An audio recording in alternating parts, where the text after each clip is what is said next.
Hello everyone, Shri IAS academy में आपका स्वागत है। जैसा कि आप जानते हैं कि श्री आईएएस एकेडमी ने लेट्स क्रैक प्रीलिम 2.0 नाम की सीरीज की शुरुआत की है, जिसके अंतर्गत हमने कई सारी सब सीरीज की शुरुआत की है। उसी दिशा में बढ़ते हुए ये हमारी let's crack current affairs 2.0 series है। ऑलरेडी इसमें डे 1 में हमारा पार्ट 1 कंप्लीट हो चुका था। आज हम अपने इस पार्ट में पार्ट 2 को देखेंगे। पार्ट 2 यानी कि मई 2020 का जो करंट अफेयर्स है। उम्मीद है आपको क्लास काफ़ी समझ में आएगी। तो बिना देरी के अपने क्लास की शुरुआत करते हैं। तो चलिए शुरू करते हैं। जैसा कि आप देख रहे हैं, ये हमारी let's crack current affairs 2.0 series है, जिसका हमारा डे 1 है। ऑलरेडी इसका हमारा पार्ट 1 कंप्लीट हो चुका है। ये हमारा पार्ट 2 है। उम्मीद है आपको पार्ट 1 काफ़ी पसंद आया था। तो बिना देरी के हम अपने पार्ट 2 की शुरुआत करते हैं। पार्ट 2 में जो हमारा पहला आर्टिकल है वो है कैलाश मानसरोवर के बारे में। आपसे बिल्कुल भी क्वेश्चन नहीं पूछेगा, बस सामान्य सा आपसे ये पूछेगा कि कैलाश मानसरोवर जो है वो केवल हिंदुओं का प्रसिद्ध तीर्थ स्थान है, वो जैनियों का प्रसिद्ध तीर्थ स्थान है या बौद्धों का। ठीक है, तो वास्तव में ये तीनों का फेमस स्थान है। ठीक है, कैलाश नाम से ही आप हमेशा समझ जाते हो कि भगवान शिव से रिलेटेड है। सावन चल रहे हैं इसलिए भी इम्पोर्टेंट हो जाता है। अब आप में से कुछ बच्चे होंगे, सर सावन चल रहा है, कैलाश मानसरोवर के अगर आप दर्शन करा दो तो शिव आप पर काफ़ी ज़्यादा अनुकंपा बरसा देंगे। तो भाई ठीक है, अगर आप शिव के पुजारी हो तो चलो हम आपको कैलाश मानसरोवर दिखाई देते हैं और देख के प्रणाम कर लो और भगवान से कहो कि भाई इस बार हमारा जो है वो किसी प्रकार से प्रीलिम रुकना नहीं चाहिए। ठीक है, तो ये है कैलाश मानसरोवर। दर्शन करो, आंखें खोलो अपनी और ये देखो पहुंचा दिया। देखो सीधे पीक पे पहुंचाया आपको। मतलब आप लोगों को लगना चाहिए कि वाकई में, मतलब आप देखिए कैलाश मानसरोवर, शंकर जी बैठे हैं यहाँ पे। देखो ये देखो शंकर जी बैठे हैं यहाँ पे पार्वती माता के साथ में। ठीक है, और इनके जो भाई बेटे हैं मतलब गणेश साहब, वो टहल रहे होंगे कहीं। क्लियर, चलो 3D आपको दिखा देते हैं। कुछ बच्चों को लगता है कि सर आप ना कभी कभी भेदभाव कर देते हो। ये देखो ये कैलाश मानसरोवर है आपके। ठीक है, तो आप देख ले रहे हो कैलाश मानसरोवर। अब मत कहना कि सर हम कैलाश मानसरोवर का दर्शन नहीं करके आए। ठीक है, तो ये देखिए पहाड़ आपका। क्लियर, इतना शायद आपको कोई नहीं दर्शन कराएगा फ्री में। ठीक है, आप देख सकते हो। ऐसे भी आप पिक्चर को आपको दिखा देते हैं।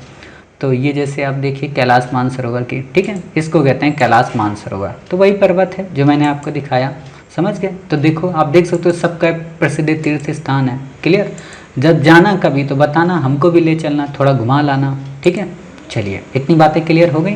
तो उम्मीद है आपको कैलाश मानसरोवर की पिक्चर अब समझ में आ गई है। अब आपको कोई दिक्कत भी नहीं होगी। ठीक, अगला है इसमें हमारा स्ट्रिंजी इंडेक्स। आपसे नहीं पूछेगा, आपको यहाँ पे याद रखने की इसे ज़रूरत नहीं। जब मैं ये कहता हूँ ना ये आपको नहीं याद रखना है, तो आपको इसको PDF में नोट भी नहीं करना है।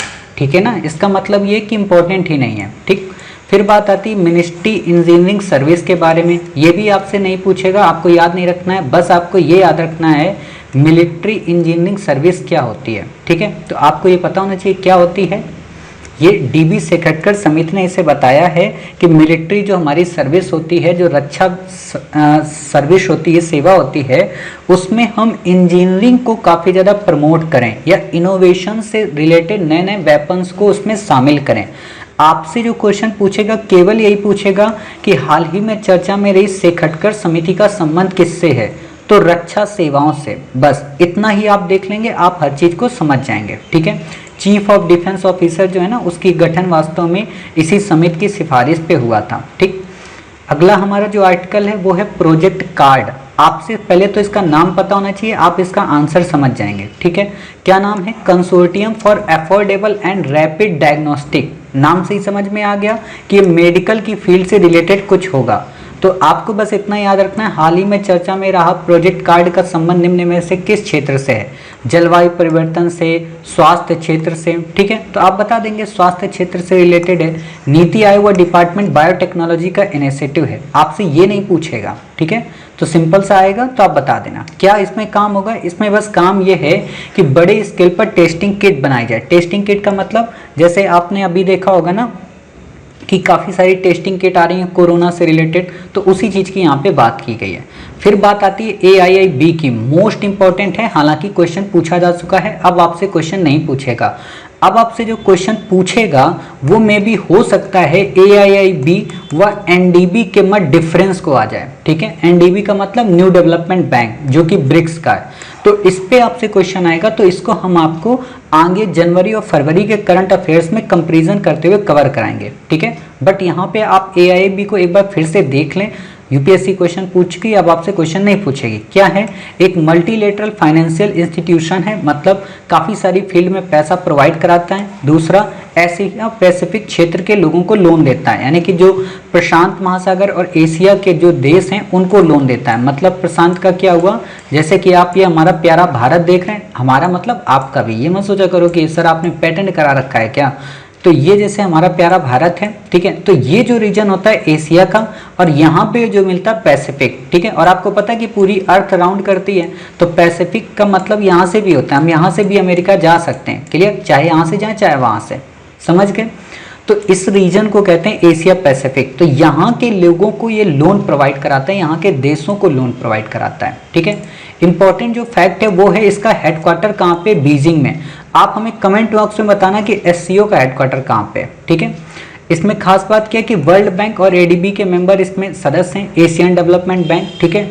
इकोनॉमिक साइज व वोटिंग इसमें कोटा आधारित होता है। खास बात क्या है कि इंडिया, चाइना, रसिया आदि को इसमें वोटिंग का राइट प्राप्त है, और सबसे ज्यादा जो इसमें पैसा जिसका इन्वेस्ट है वो है चाइना, दूसरे नंबर पर इंडिया। और आपको पता, इसी पे क्वेश्चन पूछा था कि भारत इसमें दूसरे नंबर पर शेयर होल्डर है, तो बिल्कुल सही बात है, ठीक है। बात आती है 75% बोर्ड के तहत इसमें निर्णय होता है। दूसरी बात है ADB का 2/3 कैपिटल इस बैंक के पास है, ये आपसे क्वेश्चन नहीं पूछेगा, बट इंपॉर्टेंट है एशियन डेवलपमेंट बैंक, मैं इसे कभी आगे आपको पढ़ाऊंगा, ठीक। अगला जो आर्टिकल है मोस्ट इंपॉर्टेंट है, 2017 से चर्चा में, बट यूपीएससी ने अभी तक इस पे क्वेश्चन नहीं पूछा है। तो अब संभावना यही है कि इस पे आपसे क्वेश्चन पूछेगा। पहला क्वेश्चन कि ओली रिडले जो टर्टल्स हैं वो IUCN में किस लिस्ट में हैं, वनरेबल हैं, इस पे क्वेश्चन आएगा। दूसरा कि अर्रीबाड़ा क्या है, अर्रीबाड़ा एक तरीके का मास नेस्टिंग प्रक्रिया है। मास नेस्टिंग प्रक्रिया का क्या मतलब होता है, मास नेस्टिंग प्रक्रिया का मतलब ये होता है कि कछुए अपने बच्चे को जो जन्म देते हैं उस प्रोसेस में लगने वाला जो टाइम होता है उसे कहते हैं अर्रीबाड़ा। जैसे सिंपल सा मतलब कि जब कोई माँ बच्चे को जन्म देती है तो नहीं कहा जाता है कि ये जो टाइम पीरियड है ये गर्भ का टाइम पीरियड है, किसी भी समय मतलब बच्चे का जन्म हो सकता है, ठीक। तो उसी प्रोसेस के हिसाब से अगर हम कछुए के हिसाब से बात करें तो वो मास नेस्टिंग प्रोग्राम होता है। अब यहाँ पे एक इंटरेस्टिंग बात बताते हैं जो आप में से शायद किसी को नहीं पता होगी, ठीक है, किसी को पता ही नहीं होगी, रियलिटी है। तो वो क्या है कि कछुए में खास बात जानते हो क्या होती है, कछुआ जो होती है वो समुद्र से आके जमीन में रेत में मतलब अपने अंडे को दे देगी, ठीक है, बच्चे को, और अंडे को देने के बाद उसको उससे बालू से ढक देगी, और ढकने के बाद वो वापस चली जाएगी समुद्र में, ठीक है, और समुद्र में रहकर चिंतन करेगी अपने अंडे का, और इतना चिंतन करेगी कि ये अंडे से अपने आप बच्चा पैदा हो जाएगा। इसका क्या मतलब होता है कि अगर हम किसी भी चीज का चिंतन करते हैं और चिंतन हमारा ध्यान एकाग्र अगर काफी तेज फोकस होता है तो हम किसी से भी कोई बच्चा पैदा कर सकते हैं, मतलब ये उसकी प्रोसेस है। इसलिए कहा जाता है कि ध्यान जो हो वो बिल्कुल कछुए की तरह होना चाहिए, ठीक है। आप लोग हमेशा पढ़ते हो ना बगुला, बगुला नहीं कछुआ, कछुआ चिंतन बहुत भयंकर करता है, ठीक है, मतलब कछुआ। अब आप लोग मेल और फीमेल में कंफ्यूज मत होना, ठीक है। तो ये बच्चे ऐसे आते हैं और ये बच्चे फिर जाके समुद्र में मिल जाते हैं। आपने देखा होगा कई बार कुछ पहुंच पाते हैं कुछ नहीं पहुंच पाते बेचारे, वहीं बीच में कोई ना कोई शिकार बन जाते हैं, ठीक है। तो ये आपको पता चल गया। चलिए साइट्स की अपेंडिक्स 1 में है, वाइल्ड लाइफ प्रोटेक्शन एक्ट के शेड्यूल 1 में। आपसे क्वेश्चन नहीं पूछेगा, बस पता होना चाहिए। भीतरकनिका नेशनल पार्क इसी के पास में है और वहीं पे प्रोसेस होती है। इंपॉर्टेंट क्या है, भीतरकनिका जो नेशनल पार्क है वो वास्तव में ब्राह्मणी, वैतरणी, धर्मा और महानदी आदि के आसपास बना हुआ है, ठीक है। इससे ज्यादा आपको याद नहीं रखना है। अब आप बता दो भीतरकनिका नेशनल पार्क कहाँ पे है, उड़ीसा में, ठीक है। यहाँ पे एक और आपको याद रखना है, उड़ीसा में ये जो बातें बताता हूँ ना एक्स्ट्रा वो यहाँ पे लिख लिया करो साइड में, ठीक है। वो क्या कि गाहिर माथा जो वाइल्ड लाइफ सेंचुरी है वो भी उड़ीसा में है और वो भी किससे रिलेटेड है, इसी से ओली रिलेटेड टर्टल से, ठीक है। फिर आता है साल फॉरेस्ट टॉर्टाइज, तो ये आपको याद रखने की जरूरत नहीं, बस इतना पता होना चाहिए। हाँ साल्ट वाटर टॉर्टाइज जो हैं वो IUCN में क्रिटिकली इंडेंजर्ड है, बाकी आपको नहीं याद रखना है। इंपॉर्टेंट जो पर्सनालिटी है वो गोपाल कृष्ण गोखले, लास्ट जो पार्ट हमने आपको पढ़ाया था उसमें राजा रवि वर्मा और रविन्द्रनाथ टैगोर को पढ़ाया था, लेकिन यहाँ पे गोपाल कृष्ण गोखले काफी इंपॉर्टेंट है। क्या कि नरमपंथी दल के नेता। बच्चे कंफ्यूज रहते हैं कहीं ये गर्मपंथी के तो नहीं है, नहीं ये नरमपंथी के हैं। खास बात 1905 के बनारस अधिवेशन की अध्यक्षता की थी। 1905 वही टाइम पीरियड है जब स्वदेशी आंदोलन और बंगाल विभाजन की बात हुई थी, उसे हम आपको मॉडर्न इंडिया में कवर कराएंगे। ठीक है, एक खास बात ये कि इन्हें इंपीरियल लेजिस्लेटिव काउंसिल का सदस्य भी बनाया गया था और 1905 में इन्होंने सर्वेंट ऑफ इंडिया सोसाइटी की स्थापना की थी। अभी मैं बताऊंगा एक क्वेश्चन इसमें और किस तरीके से आ सकता है और यूपीएससी ने पूछा भी है। ठीक है, रानाडे द्वारा स्थापित सार्वजनिक सभा के साथ ये एसोसिएट भी हुए थे, यानी कि महादेव गोविंद रानाडे ने जो सार्वजनिक सभा बनाई थी उसमें ये अपने साथ कोऑपरेट किए थे। रानाडे इंस्टीट्यूट ऑफ इकोनॉमिक्स का इन्होंने गठन किया था।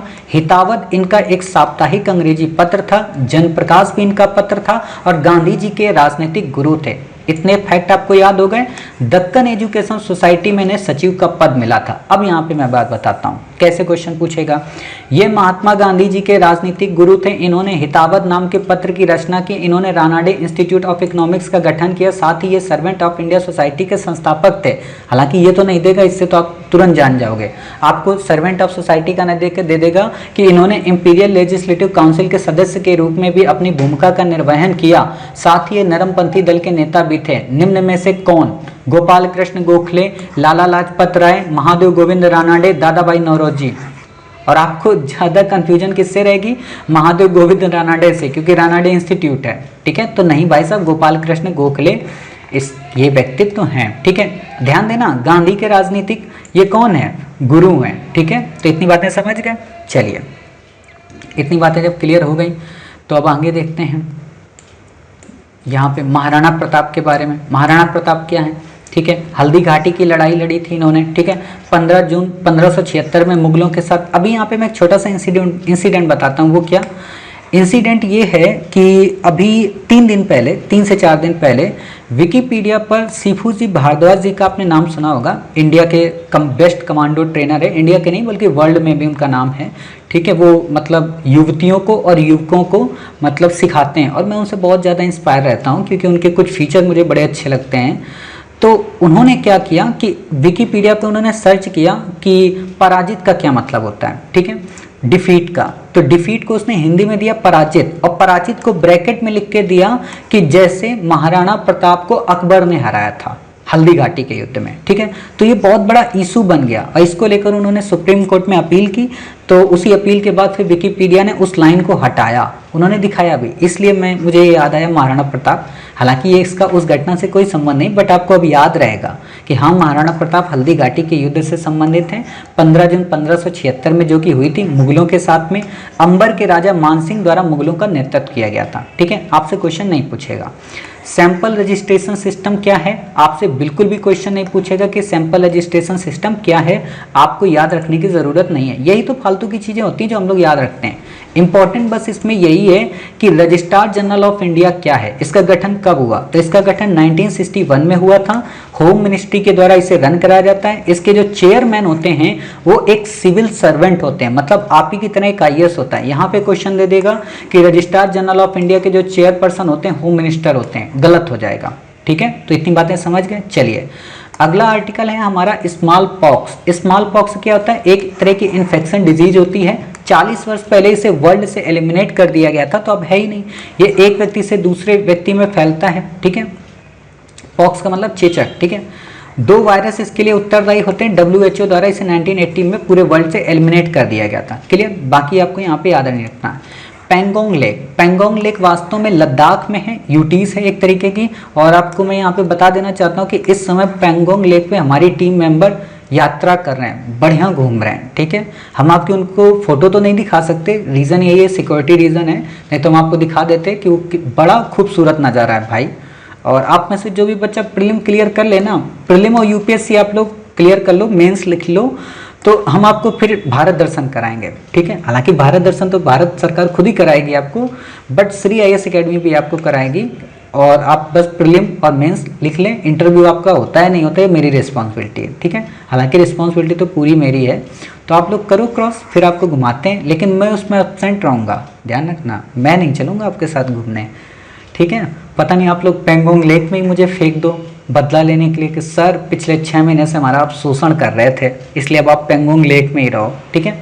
तो पेंगोंग लेक क्या है, ये लद्दाख में है, यूटी से। काफ़ी ज़्यादा विवाद इसमें रहा है, क्यों? क्योंकि ये भारत और चाइना के मध्य है। एक बात बता दें, इससे पहले जो मैंने लेट्स क्रैक 1.0 सीरीज बनाई थी, तो उसमें मैं बोलना यही चाह रहा था भारत और चाइना के मध्य है, लेकिन मुंह से निकल रहा था भारत पाकिस्तान, ठीक है। तो आपको एक बार पेंगोंग लेक के भी दर्शन करा देते हैं, ठीक है। ये हमारा प्यारा भारत है, प्यारा भारत से हमने ये जूम किया, जूम करने के बाद ये देखो आपको दिख रहा है, ठीक है। ये भारत का बॉर्डर है, देख रहे हो ये पट्टी, तो ये भारत और पाकिस्तान के, सॉरी भारत और चाइना के मध्य, देखो फिर पाकिस्तान मुंह से आया, पता नहीं पाकिस्तान वालों से मेरी कितनी दोस्ती है, ये देख रहे हो पेंगोंग तोसो, ठीक है।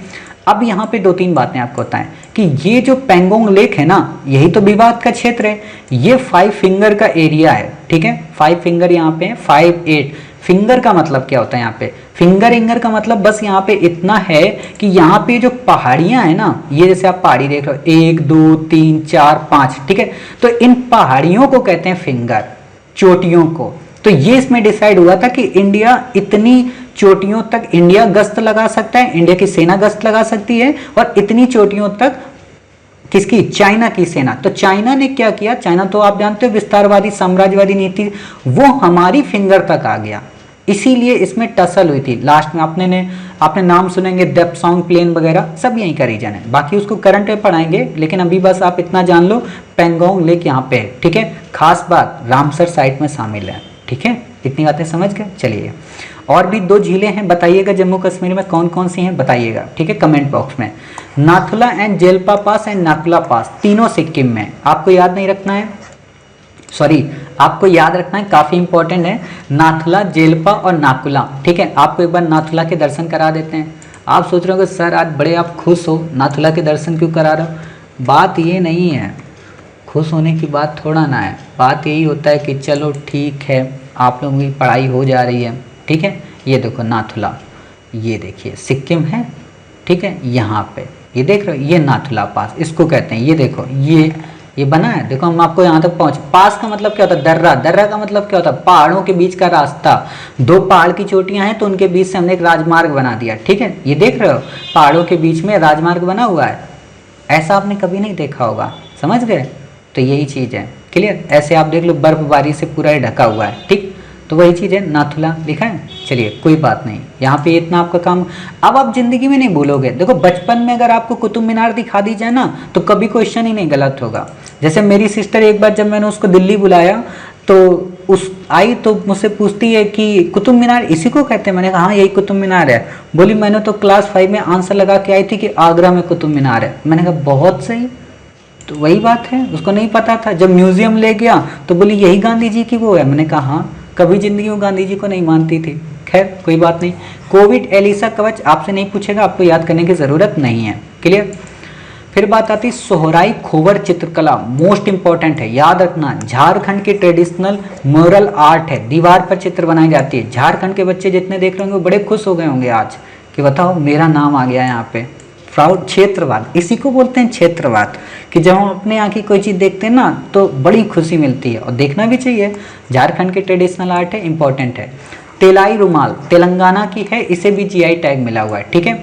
इक्कत क्या होता है? इक्कत वास्तव में कपड़े पर डाई करने की तकनीक ही होती है। जैसे मैं आपको सिंपल से बताऊं, जैसे लेडीजें लहंगा पहनती हैं, ठीक है, तो वो जो लहंगा होता है ना उसमें जो डिजाइनिंग की जाती है उसको इक्कत बोलते हैं, क्लियर। उस पर पेंटिंग वगैरह आपने देखोगे, फ्लावर ऐसे डिजाइनेबल बने होते हैं, ठीक है, लहंगे में, तो उसी को कहते हैं इक्कत। बात आती ग्लोबल न्यूट्रिशन रिपोर्ट, WHO द्वारा इसे जारी की गई। लड़के सोच रहे होंगे सर आप हमारा एग्जाम्पल क्यों नहीं दे रहे हो? भाई लड़कों वाले में कढ़ाई नहीं होती है, वो सिंपल कपड़े पहनते हैं, ठीक है, और जो होती है तो वो सूट बूट में, ठीक, मोदी जी जैसा सूट पहनते हैं। ग्लोबल न्यूट्रिशन रिपोर्ट आपसे बहुत ही इंपॉर्टेंट है, क्वेश्चन पूछा जा सकता है कि हाल ही में चर्चा में रही ग्लोबल न्यूट्रिशन रिपोर्ट किसके द्वारा जारी की गई? तो आप बताइएगा, WHO के द्वारा इसे जारी किया गया, ठीक है। 6 न्यूट्रिशन को टारगेट बनाया गया। आपसे क्वेश्चन ये नहीं पूछेगा, हाँ आपसे इसमें जो क्वेश्चन पूछा जा सकता है वो क्या, वो क्वेश्चन पूछा जा सकता है 3 बिलियन गोल्स क्या है, ठीक है। तो आपको ये पता होना चाहिए 3 बिलियन टारगेट्स क्या है, वो WHO से रिलेटेड है, क्लियर। बाकी आपको यहाँ पे कुछ भी याद रखने की ज़रूरत नहीं है।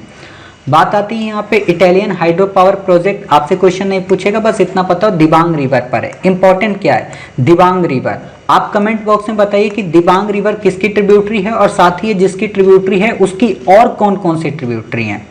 काफ़ी इंपॉर्टेंट है, ज्योग्राफी जब हम आपको पढ़ाएंगे तो वहाँ पे हम ये सारे कंटेंट आपको कवर करेंगे। Gandhi peace prize most important fact है, गांधी पीस प्राइज काफ़ी इंपॉर्टेंट है, आपको याद होना चाहिए। क्या है, मिनिस्ट्री ऑफ कल्चर के द्वारा 1995 में गांधी की 125 बर्थ एनिवर्सरी पे इसे जारी किया गया।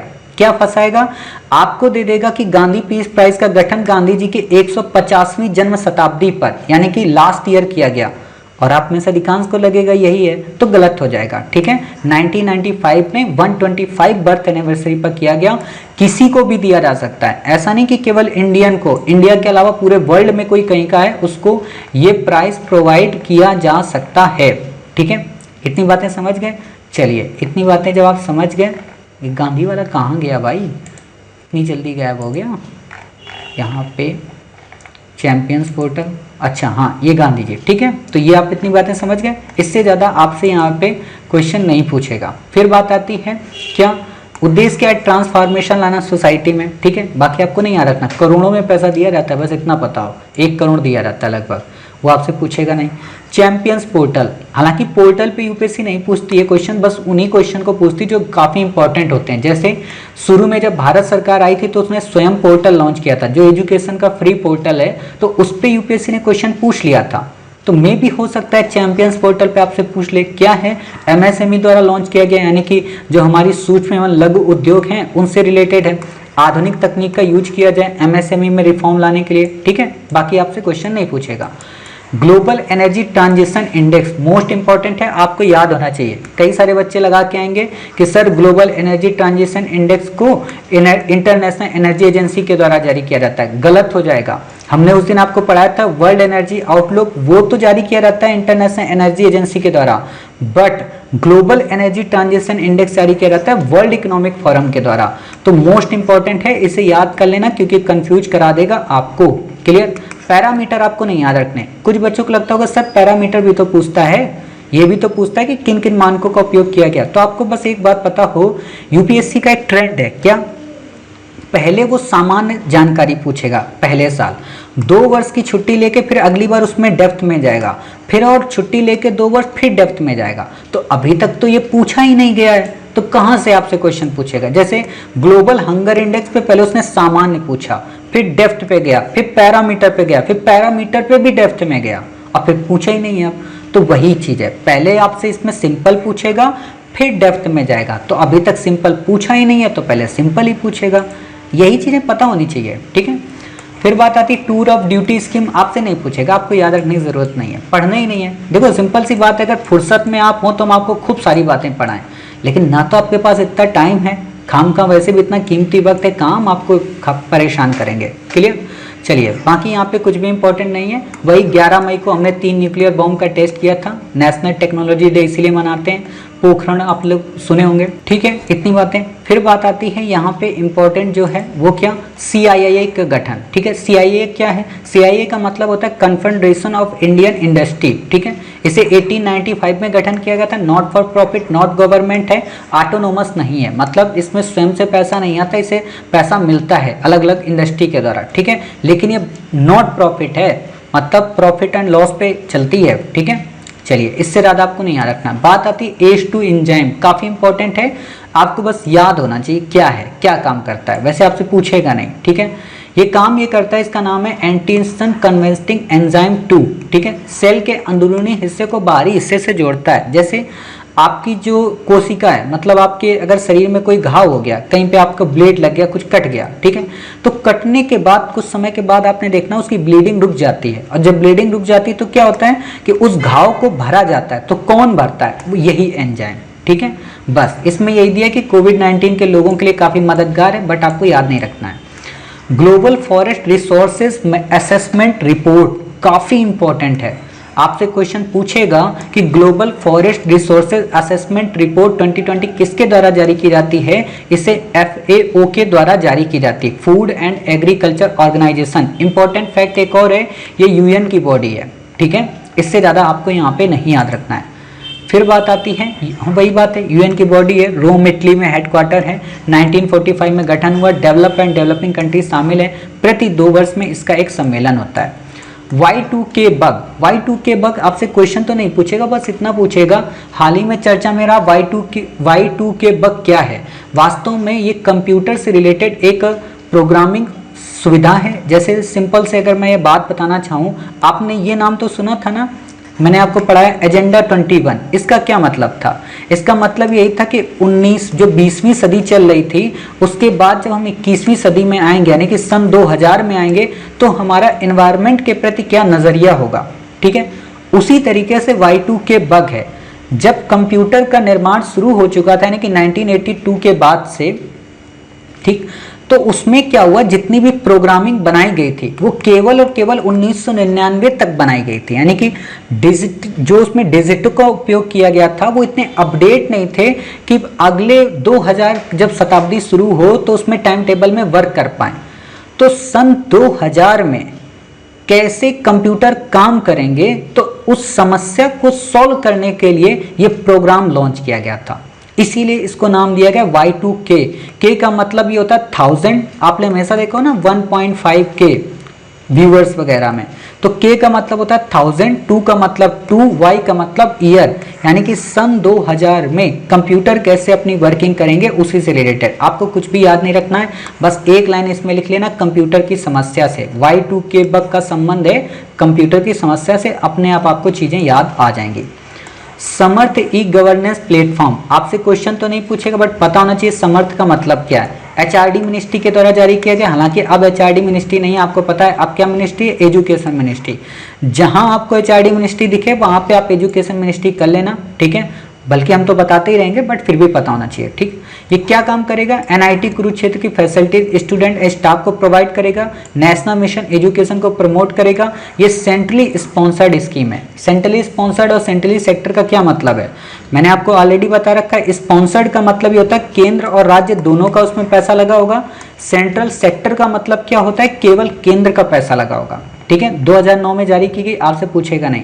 इंपॉर्टेंट है वेस्ट बैंक, काफ़ी ज़्यादा इंपॉर्टेंट है। अभी भी आपने देखा होगा कि कुछ दिन पहले इजराइल और पैलेस्टीन के मध्य युद्ध हुआ, ठीक है, आप चर्चा में रहा था आयरन डोम, ऑलरेडी हमने करंट में पढ़ाया है, ठीक है, बट फिर से आपको बताएंगे। तो वेस्ट बैंक क्या है, वास्तव में डेड सी से लगा हुआ है। ठीक है, डेड सी कहाँ है अभी ये भी बताएंगे। जॉर्डन रिवर के वेस्ट में है। ओस्लो एकॉर्ड किससे संबंधित है, इजराइल व पैलेस्टीन के मध्य से। आपसे क्वेश्चन पूछेगा ओस्लो एकॉर्ड का संबंध निम्न में से किससे है, इजराइल व पैलेस्टीन से। आप कमेंट बॉक्स में हमें बताना कि अब्राहम एकॉर्ड का संबंध किससे है। फिर से बता रहा हूं, अब्राहम एकॉर्ड का संबंध निम्न में से किससे है, निम्न में क्या बताएं, आप ही को बताना है। ठीक है, तो अब आपको मैप दिखा देते हैं एक बार। तो ये हमारा प्यारा भारत है, प्यारे भारत से हम ऊपर गए सऊदी अरब के पास, सऊदी अरब से हम पहुंचे सीरिया के पास, और सीरिया में जब हम पहुंचे तो ये हमें मिला इजराइल। ठीक है, ये इजराइल, और ये है हमारा जॉर्डन। ये जो बीच में ब्लू ब्लू है ना, ये है डेड सी, ध्यान देना, ये है डेड सी। और डेड सी के ऊपर ही ये जो क्षेत्र है ना, ये है वास्तव में क्या, आपका वेस्ट बैंक का क्षेत्र। ठीक है, ये वेस्ट बैंक आप देख रहे हो, और यहीं पे आपको पता होनी चाहिए सिटी है जेरूसलेम और यरूशलेम, इसी को जेरूसलेम बोलते हैं, और इसी का एक विवाद है।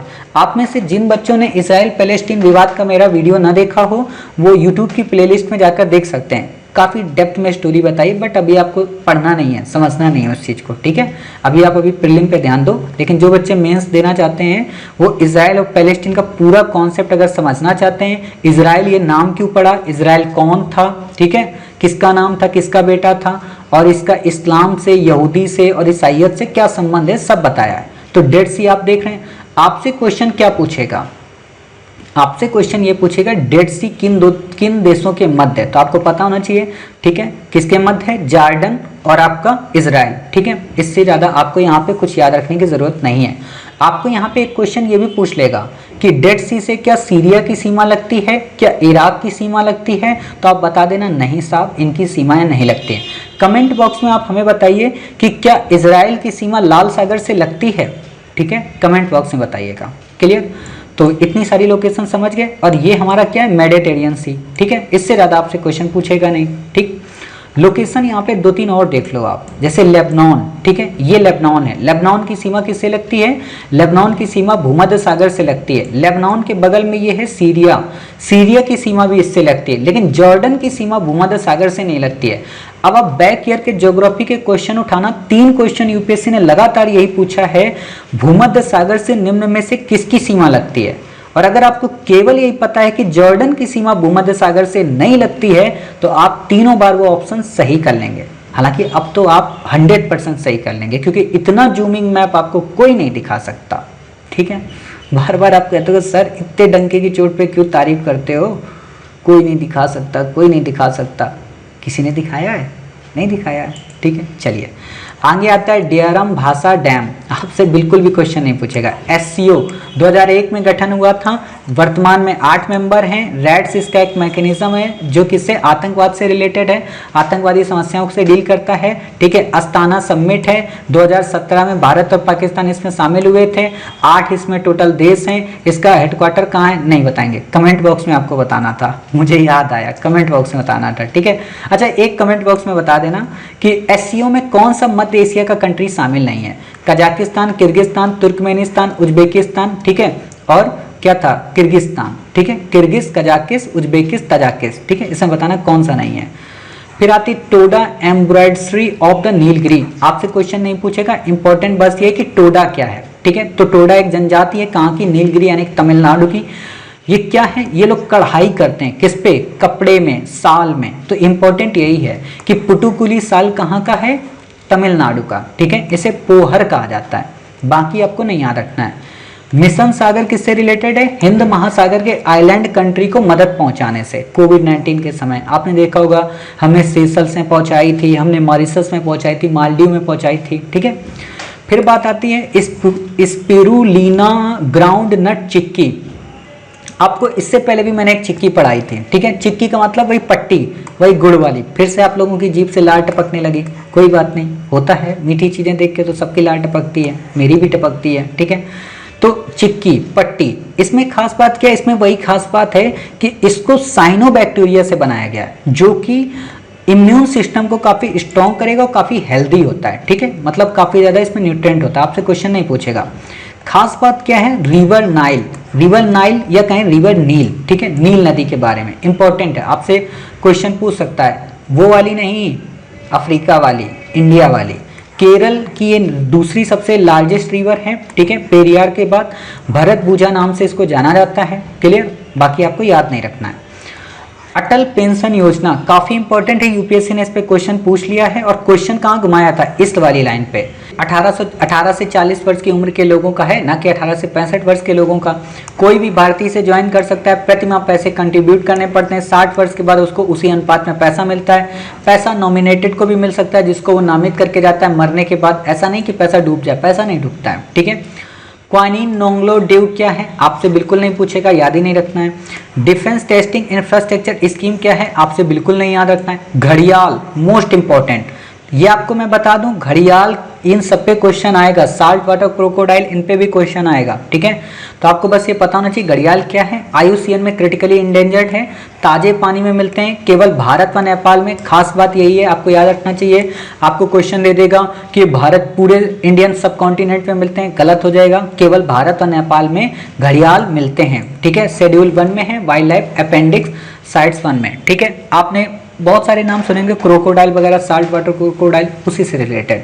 इवन बॉट क्या है, आपसे नहीं पूछेगा, एक तरीके का मालवेयर है, ऐसे क्वेश्चन पूछ चुका है।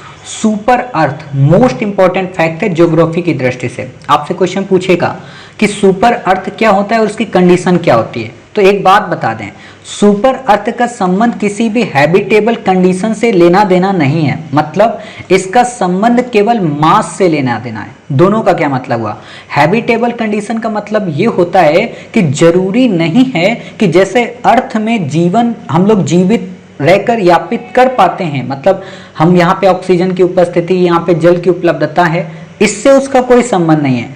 इंपॉर्टेंट ये है मास, यानी कि अर्थ का जो मास है, अर्थ का जो वेट है, अर्थ का जो द्रव्यमान है, वैसा द्रव्यमान अगर किसी प्लेनेट का होता है तो हम कहते हैं वो सुपर अर्थ है। अब सुपर जुड़ा है तो ज्यादा ही होगा, यानी कि जो मास हो वो अर्थ से ज्यादा हो लेकिन नेपच्यून व यूरेनस से कम हो। अगर आपसे क्वेश्चन दे दे सुपर अर्थ का संबंध है केवल द्रव्यमान से, हैबिटेबल जोन से, तो आप बताओगे नहीं साहब केवल द्रव्यमान से होता है। ठीक है, अब एक कमेंट बॉक्स में आप हमें बात बताइए कि क्यूपियर बेल्ट कहाँ पाई जाती है, पता होगा आपको। और एक और कमेंट बॉक्स में बता दीजिएगा कि एस्ट्रॉइड जो होते हैं वो किन दो प्लेनेट के मध्य पाए जाते हैं, बताया करो। देखो डरा मत करो, गलत ही तो होगा, देख के बताओ, कॉपी पेस्ट करके बताओ, गूगल पे सर्च करके बताओ, लेकिन बताओ। और 90% हम ये चीज़ें पढ़ा चुके होते हैं इसलिए और आपसे पूछते हैं ताकि आपको चीज़ें याद रहें, आपके दिमाग में ठनकें। ठीक है, आपसे क्वेश्चन नहीं पूछेगा कि ट्रोग्लोमाइसिस ट्विटरी क्या है, एक पैरासाइटिक फंगस है, आपसे नहीं पूछेगा। बाल्टिक ट्रेवल बबल क्या है, काफ़ी इंपॉर्टेंट है। आपसे क्वेश्चन ये पूछेगा कि बाल्टिक सागर से कौन कौन से देश लगते हैं। ठीक है, लिथुआनिया, लाटविया, एस्टोनिया, कई सारे कंट्री हैं। तो हम आपको एक बार बाल्टिक सी के दर्शन करा देते हैं ताकि आप लोग बाल्टी लेके यहाँ पे चले जाओ और एक एक बाल्टी पानी भर लो। ठीक है, तो देख लो भाई बाल्टिक छागल आप अपना। तो ये तो फिनलैंड है, ठीक है, ये स्वीडन है, और ये डेनमार्क है, ये जर्मनी है, पोलैंड है, ठीक है, लिथुआनिया है, लातविया है, एस्टोनिया है। क्लियर, और ये रसिया है। यहाँ पे ध्यान देना, बच्चे सोचते हैं रसिया नहीं टच होता है, रसिया भी टच होता है। ये जो क्षेत्र है ना, ये रसिया के कब्जे का क्षेत्र है, इसी में तो विवाद चलता रहता है। क्लियर, तो आपको ये बातें पता होनी चाहिए। चलिए, इतनी बातें क्लियर हो गई। तो बाल्टिक सी आप देख लिए, ठीक है, इससे ज़्यादा आपको यहाँ पे याद नहीं रखना है। नॉर्वे की सीमा नहीं लगती, ये बात ध्यान रखना। ठीक है, ये बाल्टिक सी आपका मिल गया, ये नॉर्थ सी मिल गया, बाकी यहाँ पे बोथनिया, गल्फ ऑफ है, आपसे क्वेश्चन नहीं पूछेगा। ठीक है, बाकी मैंने आपको ऑलरेडी पढ़ाया है, प्रीलिम पैड में भी बहुत सारे मैप दिए हैं, आप वहाँ पे देख सकते हैं। ठीक, अगला है हमारा नेशनल माइग्रेंट इंफॉर्मेशन सिस्टम, आपको नहीं याद रखना है, आपसे नहीं पूछेगा। ठीक है, ये डिलीट कर दिया करो। देखो माइंड में जितना हमारे कूड़ा कम होता है ना, उतना जिंदगी सुकून की होती है। West Bengal major irrigation and flood management project, आपसे क्वेश्चन बिल्कुल नहीं पूछेगा कि ये क्या है क्या नहीं है, आपको याद नहीं रखना है। इंपॉर्टेंट है क्या, बराकर रिवर। ठीक है, दामोदर नदी दो राज्यों झारखंड व वेस्ट बंगाल से निकलती है और बराकर जो है वो दामोदर की सहायक है, बस इतना ही पता होना चाहिए। Clear, international day of light, आपसे क्वेश्चन नहीं पूछेगा कि इंटरनेशनल डे ऑफ लाइट क्या होता है, आपको नहीं याद रखना है। Iron manganese based biodegradable alloy, आपसे बिल्कुल नहीं पूछेगा कि ये क्या होता है, इसके क्या फायदे होते हैं। बाकी हम आपको जब ट्रिक्स और टैक्टिक्स देंगे तो वहाँ पे कुछ फार्मूले बता देंगे, उन्हीं को आपको याद रखना है। आपको ये भी नहीं पूछेगा कि पीएमई विद्या क्या है, नाम से समझ में आ रहा, विद्या है तो पढ़ाई से रिलेटेड होगी, दीक्षा है तो पढ़ाई से रिलेटेड होगी। और आपको पता होना चाहिए हमारे ग्रुप में इसमें दीक्षा नाम की एक देवी जी भी हैं। ठीक है, हो सकता है वो भी देख रही हो, तो देख लो दीक्षा का मतलब क्या होता है, एजुकेशन। ठीक है, तो आपसे क्वेश्चन पूछा जा सकता है दीक्षा का क्या मतलब है, तो ये मत बता देना कि मेरा नाम दीक्षा है। ठीक है, तो ये बातें पता हो कि दीक्षा किससे रिलेटेड है, स्वयं किससे रिलेटेड है। ठीक है, ऑनलाइन एजुकेशन से। मनोदर्पण इनिशिएटिव किससे रिलेटेड है, एजुकेशन से। इस पे क्वेश्चन आ सकता है कि हाल ही में चर्चा में रहा मनोदर्पण इनिशिएटिव क्या है, तो ये क्या है, स्टूडेंट, टीचर और पेरेंट्स को मेंटली प्रिपेयर करना। जैसे आपने देखा होगा कोविड-19 के पेंडेमिक के टाइम पीरियड पे स्टूडेंट अलग अवसाद से ग्रस्त हैं, माता पिता अलग अवसाद से ग्रस्त हैं, टीचर अलग अवसाद से ग्रस्त हैं, तो इन सब को जब तीनों को एक मंच पे ला देंगे, तीनों बातें करेंगे तो किसी प्रकार की दिक्कत नहीं आएगी। ठीक है, फिर बात आती है लीसा। लीसा क्या है, यूपीएससी ने इस पे क्वेश्चन पूछा है, क्या है, less invasive surfactant and administration. क्या है, प्री मेच्योर बेबी के जो लंग्स होते हैं, अभी मैं इसको बताऊंगा, डेवलप नहीं होते उन्हें केयर करने के लिए। जैसे सिंपल सी मैं आपको बात बताऊं, बहुत सारे बदमाश टाइप की फैमिलियां होती हैं। बदमाश मैं क्यों कहता हूं, बदमाश इसलिए कहता हूं कि उनको क्या लगता है कि उनकी जो वाइफ है, ठीक है, वो जिस बच्चे को जन्म देने वाली है उसको 1 जनवरी को ही दें, नए साल पे ही दें। तो ये जो जबरदस्ती होता है ना, 9 माह के गर्भ एक मैच्योर बेबी के लिए कहा जाता है कि 9 माह का जो गर्भ होता है वो एक मैच्योर बेबी को जन्म देता है। बट कई बार 9 माह के पहले ही अपने मन से भी कई बार गर्भ हो जाता है, और कई बार ये भी होता है कि लोग ऑपरेशन करा भी देते हैं। ठीक है, ताकि 5 जनवरी को ना हो, 1 ही जनवरी को। और मैं कई ऐसे अपने जानता हूँ नज़दीक वाले लोगों को, तो जब वो करा देते हैं तो जो बच्चा जन्म लेता है वो उसके जो लंग्स होते हैं, मतलब उसके बॉडी के जितने पार्ट्स होते हैं, इतने डेवलप नहीं हो पाते। अब उसको आपने जन्म तो दिला दिया, डेवलप नहीं हो पाएंगे तो सिंपल सी बात है वो आगे चल के मृत्यु का शिकार हो जाएगा। तो उसको कुछ समय तक डेवलप होने के लिए जिस किट की जरूरत है, जिस एनवायरनमेंट की जरूरत है, जिस मशीन की जरूरत है, उसको लीसा कहते हैं। समझ गए? बस इससे ज्यादा आपको नहीं याद रखना है। फिर इंपॉर्टेंट बात है पिनांगा अंडमानीज। पिनांगा अंडमानीज क्या है? ये एक पाम की प्रजाति है। आपसे क्वेश्चन पूछा जा सकता है क्योंकि एक ऐसी ही केले की प्रजाति पे यूपीएससी ने क्वेश्चन पूछा था। तो आपको ये याद रखना है कि पिनांगा अंडमानेंसिस क्या है? एक पाम की प्रजाति है, ठीक है, यानी कि ताड़ के तेल की, ताड़ के वृक्ष की, अंडमान में पाई गई है, IUCN में क्रिटिकली इंडेंजर्ड है, mount Harriet national park Andaman में है। काफी इंपॉर्टेंट है, आपको पता होना चाहिए। तो आपको एक बार माउंट हैरियट आपको हम दिखा देते हैं ताकि आपको याद रहे, और बहुत अच्छा बना हुआ है, ठीक है। माउंट हैरियट, हैरियट शायद अगर मिल जाए तो अच्छी बात है। हैरियट नेशनल पार्क, हाँ देखो माउंट हैरियट नेशनल पार्क आपका कहाँ पे? अंडमान निकोबार। तो आप ये देख सकते हो अंडमान निकोबार में, ठीक है। तो ये आपका माउंट हैरियट नेशनल पार्क, देख रहे हो कितना सुंदर। जब आप लोग IAS बनोगे ना तो भारत दर्शन में आपको अंडमान निकोबार भी ले जाया जाता है, जेल भी दिखाई जाती है, ताकि अगर आप कुछ गलत काम करोगे IAS बनने के बाद तो जेल में आपको ठूस दिया जाएगा, ठीक है। और अगर अच्छा काम करोगे तो देख लो आज़ादी में नाम हो जाएगा। तो देख रहे हो कितना घना एरिया है। आप ऐसे देखो, ये गेट है माउंट हैरियट का, ये देखिए माउंट हैरियट नेशनल पार्क है, तो जाना ऐसे ही गेट उठ जाएगा, और वैसे भी आप जाओगे तो पैदल ही वहाँ पे, ठीक है।